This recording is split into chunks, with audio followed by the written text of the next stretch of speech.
Walking with the Comrades by Arundhati Roy.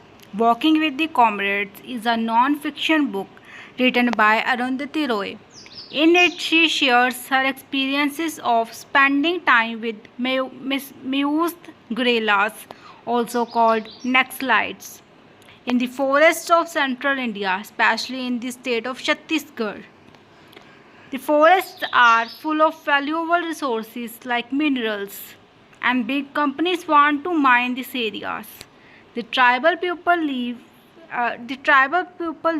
there and don't want to give up their land. So the government uses the army and police to push them out. Who are the Mayus? The Mayus are rebels who says they are fighting for the rights of poor and tribal people.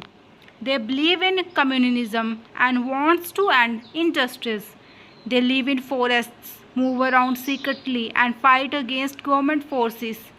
Roy does not fully support them, but she listens to them stories and shows that they are not just terrorists as they are called in the news. Arundhati Roy goes into the forest and lives with the Mayus for a few weeks. She walks with them, eats with them, talks to them, and understands them life. She sees how difficult them life is, always hiding, moving, and facing danger. She also sees how the government attacks them villages, burns homes, and kills innocent people. Roy says that the real reason for the war is money and resources. The tribal people are being treated badly because they live on land that companies want. India has been facing an internal conflict for many years between the Mayuth rebels, Naxalites, and the Indian government. This conflict is strongest in forest regions where tribal people live. These regions are rich in minerals like coal, iron, and bauxite, which big companies want to mine. Arundhati Roy travels deep into the Dandakarana forest in Chhattisgarh. She lives in camps with the Mayus gorillas. She walks long distance with them and listens to them stories. The girl with the rifle. Roy meets a young tribal girl, barely 16 or 17, carrying an old rifle. She used to be a normal village girl. Her home was burned down by government to backed forces and her family was either killed or attacked. Now she is a part of a Mayus group. She walks miles away every day, sleeps in the forest and is trained to fight. Roy is surprised by how and fearless she is.